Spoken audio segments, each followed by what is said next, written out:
Boa tarde, bom dia, boa noite. Não sei que horas você vai assistir a essa live.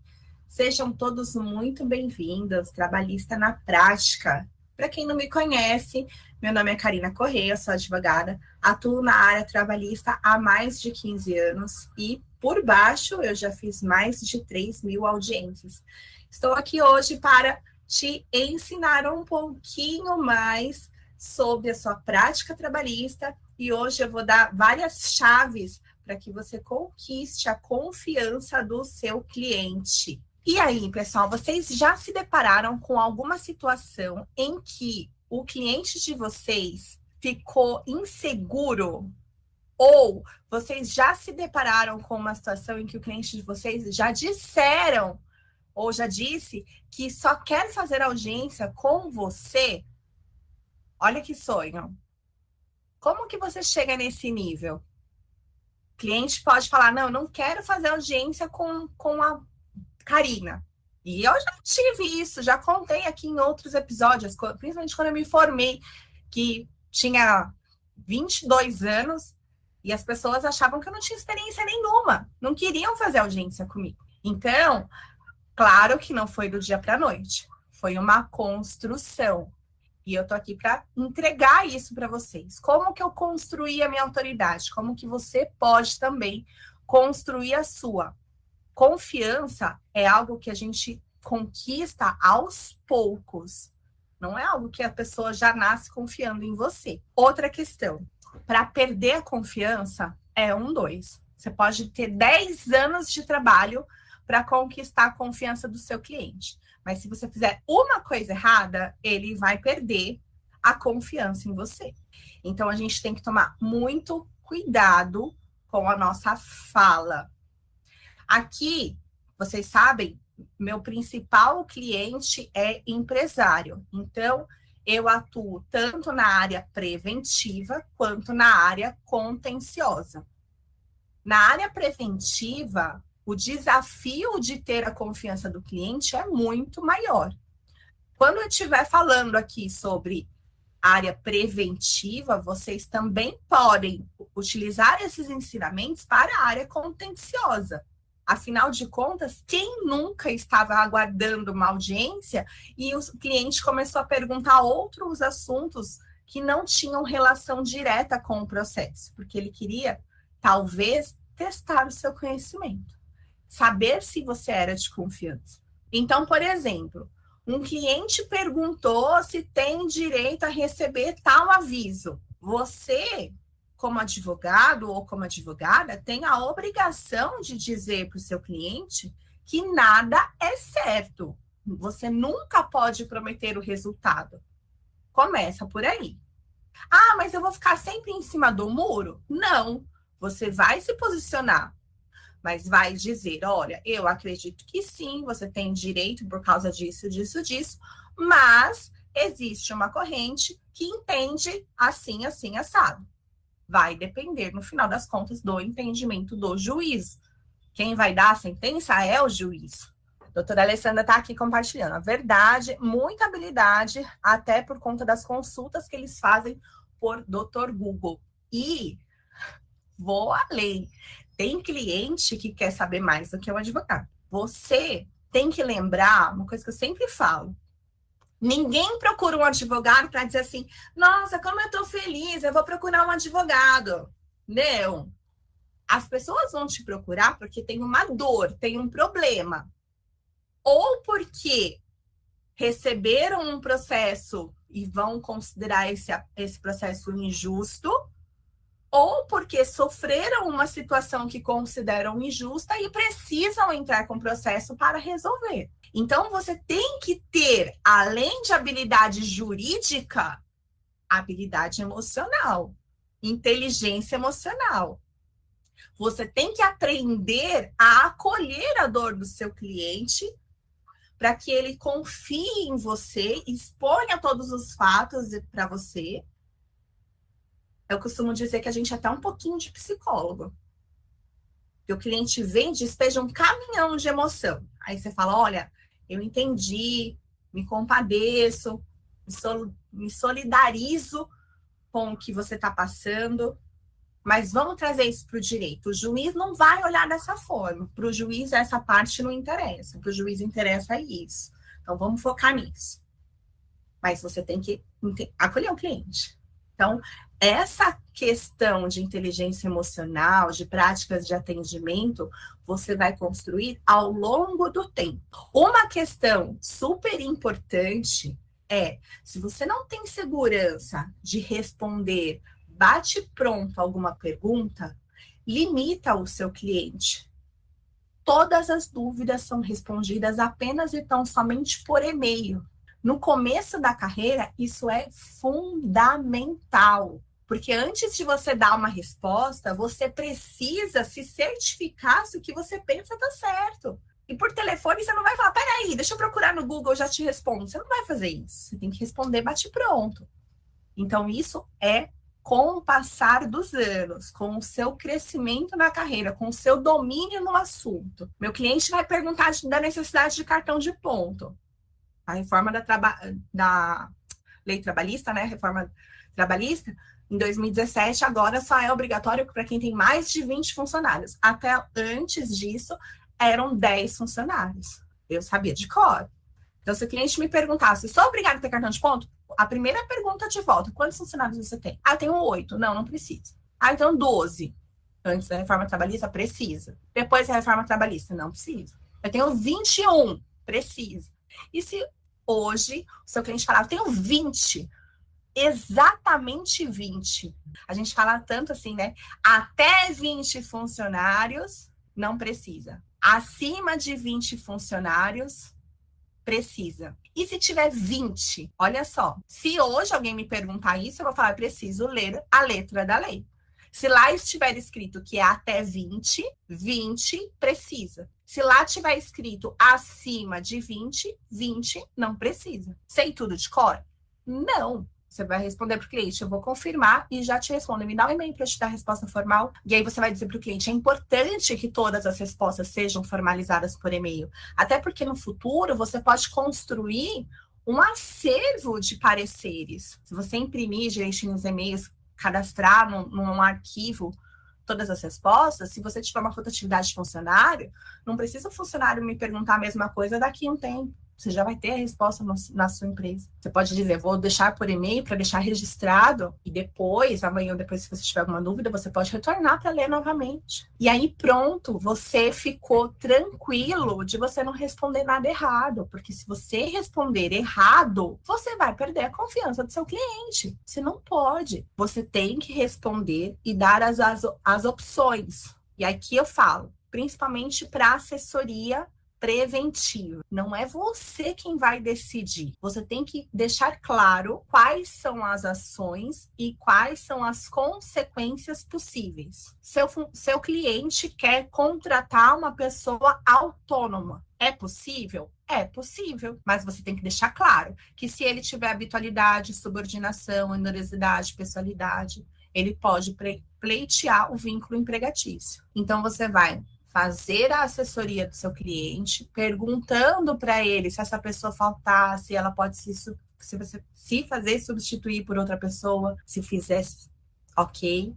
Se não fizesse, já vai criar um alerta amarelinho ali. Você vai perguntar se essa pessoa tem autonomia para fazer as tarefas dela sozinha, ou se ela precisa de alguém para dar o direcionamento, dar todas as ordens, que é a subordinação. Se ela for subordinada de fato, você vai recomendar para o seu cliente que ele não contrate autônomo, que ele contrate CLT. Ah, mas ele não quer CLT, ele quer autônomo. Tá, você sabe que você pode sofrer um processo lá na frente?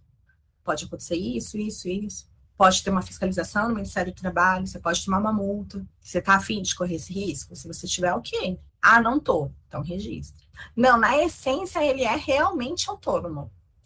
Estou contratando um contador, ele não vai ficar dentro da minha empresa, eu só vou falar com ele 2 vezes no mês para mandar as informações de adiantamento e de salário. Ok. Vamos fazer um contrato de prestação de serviços. Vamos deixar isso claro. De novo, você vai falar, se ele pedir subordinação, se ele pedir reconhecimento, né, vínculo, ele provar que existe subordinação, a pessoalidade, a onerosidade, enfim, todos os requisitos lá do terceiro, você vai ter um problema.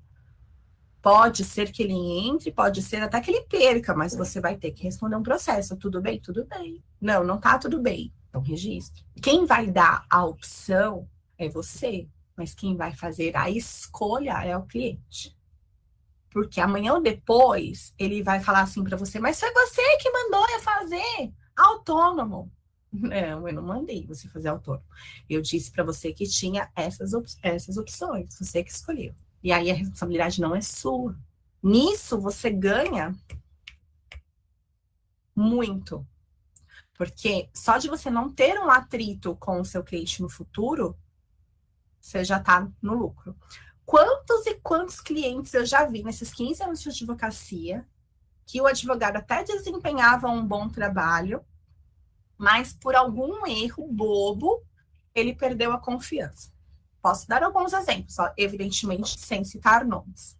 Mas eu já vi um caso de um cliente que foi para uma audiência de instrução. Quando chegou na audiência de instrução, o advogado sequer sabia que não tinha sido apresentada defesa, que o processo estava correndo a revelia. E ele ficou sabendo disso na hora da audiência. Então, ele poderia ter ficado sabendo antes, para se preparar para um acordo, para verificar o que dava para fazer, o que não dava, o que podia instruir, o que não podia.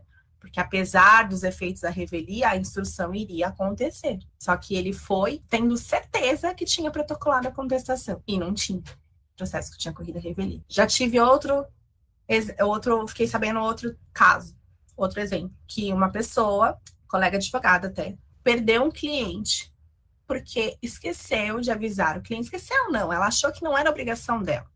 Tinha uma audiência designada para tal dia, uma semana antes ela protocolou a defesa, tudo certinho. E aí, no dia da audiência, ela só ligou, só para confirmar, o preposto tá chegando, não tá? Mas é hoje a audiência? Sim, é hoje. Te falei semana passada. Foi você que me mandou o processo. Ah, mas você tinha que ter me lembrado. Agora não tem preposto para ir aí. E mais uma revelia. Tá vendo? São coisas bobas. E isso eu sempre ensino para vocês. Não custa nada você lembrar o seu cliente da audiência. Combina o horário, combina o endereço, combina o link, faz uma reunião prévia. Tudo isso vai enriquecer a sua audiência e vai mostrar para o seu cliente que você está preocupado com o processo dele. Cliente que chega no escritório e fala, não, é causa ganha, fica tranquilo. Depois não é. Você perde a confiança do seu cliente. Já falei sobre a interpretação do juiz, que quem tem que tomar a decisão é o cliente. Uma coisa que é importante comentar com vocês. Se atualizem e se modernizem. Hoje em dia está cheio de softwares jurídicos por aí. Escolha o que melhor se adequa ao seu caso. Eu já falei, eu não canso de fazer propaganda gratuita aqui para o Astreia, que é da Auro. O Astreia, para mim, é de longe o melhor programa que existe. Já usei outros, já usei Genialis, já usei ProJuris. São excelentes programas de acompanhamento jurídico. Mas hoje, no meu escritório, o Astreia é o que melhor atende. No Astreia tem um negocinho lá de atividades pré-definidas que a gente ganha muito tempo. A gente, claro, investe um tempo cadastrando as atividades e depois, em 2 cliques, ele já lança todas as atividades pré-definidas. Então, por exemplo, eu tenho uma audiência, eu já clico lá, ele já dispara, já cria, né, nas agendas, 8 tarefas para serem feitas. Dentre elas, relembrar o cliente uma semana antes, um dia antes, combinar se a audiência é presencial ou online, fazer links de reunião, se for pelo Zoom. Vamos lá. Doutora Alessandra, eu falo sobre a roupa que tem que usar. Olha só que ótimo. Roupa que tem que usar, celular para desligar. Aliás, eu vou contar uma coisa aqui do celular que eu lembrei agora. Eu revelando a minha idade mais uma vez, né? Quando começou a ter música MP4 no celular, eu tenho um irmão que ele é 16 anos mais novo do que eu. Então, quando eu tinha 20 e poucos anos, que eu estava lá fazendo audiência, quando eu tinha 26 anos, ele tinha 10 anos. Então, uma música de um funk do Pica-Pau. E eu esqueci de colocar o celular no silencioso. E eu, dentro da sala de audiência, começa a me tocar o funk do Pica-Pau, que ia ser um avestruz. Né? Eu queria me enfiar embaixo da terra e nunca mais aparecer. Só que eu estava naquela vara todos os dias. Era a vara única de uma comarca do interior de São Paulo. Então, eu já paguei esse mico. Você não precisa pagar esse mico, não. Usa o meu exemplo. E eu falo isso com os meus clientes. Gente, olha, por favor, hein? Já aconteceu comigo. Eu não quero que aconteça com você. Deixa o celular silencioso. Roupa. Mulher sem muito decote. Homem sem estar de bermuda. Uma sandalinha, uma rasteirinha. Não é o melhor dos mundos, mas até passa. Agora, chinelo, não. Aviso da audiência assim que é designada, uma semana antes e um dia antes. Eu faço exatamente da mesma forma, doutora Alessandra. Exatamente isso. Às vezes, eu fico sabendo primeiro que o cliente, né, da designação. Às vezes, o cliente fica sabendo primeiro. E aí, uma semana antes eu falo e um dia antes eu relembro. E isso já vem nesses alertas automáticos lá do Astrel. Então, são pequenos detalhes que pouco a pouco você vai construindo autoridade. Quando você tem um cliente que tem muita audiência, você para o final do mês, olha, vamos relembrar aqui quais são as audiências dos próximos meses? Ah, no mês que vem eu tenho 5 audiências, tenho 10 audiências. Vamos ver, vamos conferir se a sua agenda está batendo com a minha agenda, vamos fazer um bate das agendas. Cansei de fazer isso, eu tinha cliente que tinha mais de 200 processos. Você construir essa proximidade com o cliente te ajuda. Uma coisa que é muito importante é que, às vezes, o cliente faz uma reclamação de alguma coisa sua, que você fez.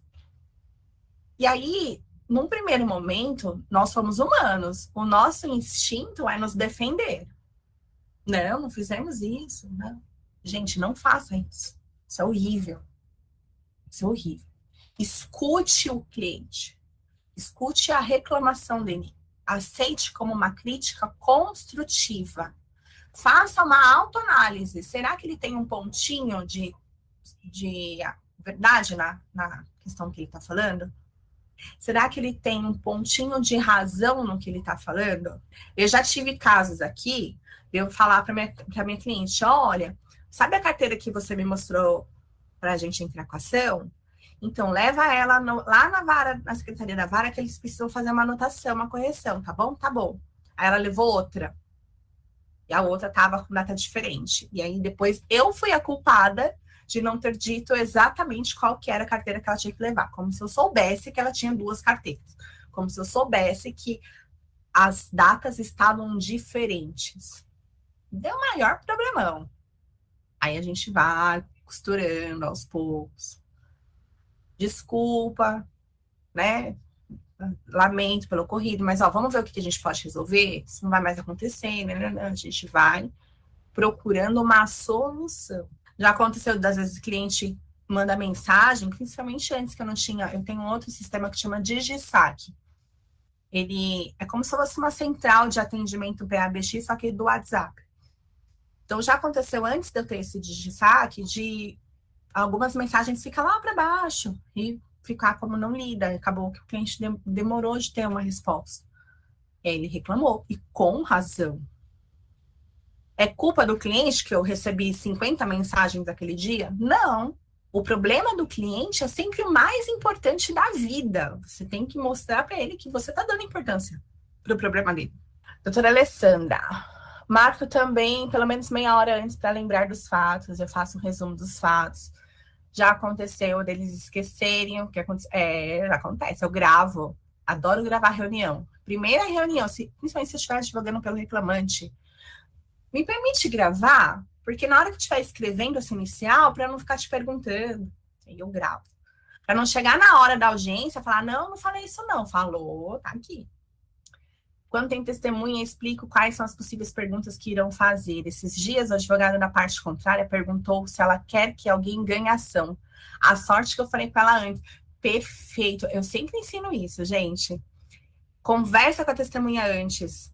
Fala para ela, olha, o juiz pode perguntar se você tem interesse que alguém ganhe, se você vai ficar feliz se alguém ganhe, se você vai ficar triste se alguém perder. Pode perguntar de várias formas diferentes. Explica o que é amizade. Você é amiga mesmo das pessoas que vai na casa dela? Não vou, sou só colega de trabalho. Então, explica isso. Se o juiz perguntar se você é amiga, não vai confundir. Você é só colega de trabalho, não é amiga. Então, é importante. É isso mesmo. De dizer para a testemunha responder somente a verdade. A doutora Alessandra disse que não, que grava, mas não pede permissão. Eu peço, porque a pessoa sabe que está sendo gravada e vai tomar cuidado com o que fala. Para amanhã ou depois falar, mas por mais que a prova seja válida, até porque tem LGPD agora, né? E aí, às vezes, eu preciso compartilhar esse vídeo com algum colega aqui de escritório. Então, eu peço essa permissão. Então, já respondi. Você acha que é melhor eu falar que está gravando? Eu acho. Explicar o porquê você está gravando. Ó, eu estou gravando porque depois eu vou fazer uma inicial e aqui eu posso tirar algumas dúvidas nesse vídeo, tá? Ele não vai ser usado para nada, é só interno. Aqui o meu escritório vai ter acesso a esse arquivo. Só isso. A pessoa sempre fala, tá bom, tá ótimo, tá tudo bem. Nunca tive problema nenhum com isso. Agora, se a pessoa falar, não quero que grava, ok, então preencha essa fichinha de entrevista aqui, assina e me devolve. Normalmente eu peço a ficha de entrevista e depois eu faço a gravação, tá? E aí na gravação eu explico, ó, você já respondeu essa fichinha de entrevista, mas ficaram algumas dúvidas. Eu posso gravar? Na hora que estiver escrevendo, se tiver alguma outra dúvida, aí as pessoas sempre concordam, sempre concordam. Nunca tive problema com isso. O que mais que eu preciso falar para vocês? Estava falando sobre o cliente tem aquele problema, e para ele, o problema dele é o mais importante da vida. Mais importante da vida. Por mais que você tenha uma audiência, um prazo, alguma outra coisa que você, na sua agenda, vai passar na frente do atendimento daquele cliente específico, mas para ele, você tem que falar assim, estou verificando com a máxima urgência. Você pode até dar um feedback, olha, felizmente hoje eu não vou conseguir porque eu vou ficar fora do escritório, mas amanhã a primeira coisa que eu vou fazer é isso. De repente você vai olhar hoje no final do dia, mas aí você já ganha, fala para ele, a primeira coisa que eu vou fazer é amanhã, que daí quando chegar amanhã, no primeiro horário, você já está com a resposta pronta. E o cliente vai se sentir o quê? Querido, acolhido. A doutora Alessandra gostou da dica da entrevista. A doutora Marta falou, eu geralmente faço a ficha de entrevista e comecei a pedir para assinar. Eu sempre peço para assinar também. Jonathan, como construir essa autoridade na consultoria? E a doutora Alessandra também fala como fala de honorários. Bom, na consultoria é sempre importante você mostrar várias opções para o cliente. O cliente ele vai vir com uma demanda, por exemplo, olha, a minha empresa funciona 24 horas. Qual seria a melhor opção para eu montar a escala dos meus funcionários? 12 por 36, 8 horas por dia, 7 horas e 20 por dia, fazendo hora extra, não fazendo. Estou te dando um exemplo. O cliente vai vir com um problema assim, ó. Tó, resolve. Aí você vai falar para ele, olha, eu vou precisar estudar, né, as opções e te apresento. Eu, pessoalmente, gosto de montar um arquivo com um parecer sobre aquele questionamento e dou para ele várias opções. Primeiro, né, a opção que eu falei aqui, 12 por 36. Para ter essa escala, você precisa de 4 turnos. Você vai precisar ter autorização em convenção coletiva para poder ter esse tipo de atividade, esse tipo de escala. De repente, até já tem, por exemplo, portaria, tem essa já na convenção. Alguns sindicatos pedem para fazer acordo coletivo, você precisa estudar a convenção para ver.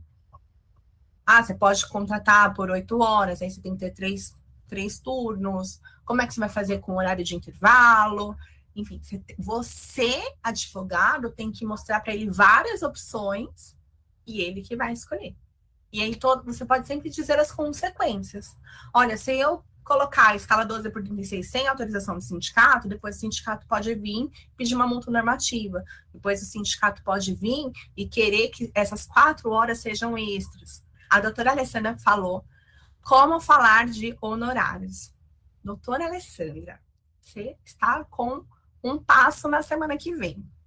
Semana que vem eu vou falar sobre parcerias e sobre valores de honorários. Como precificar, tanto para reclamante quanto para reclamado.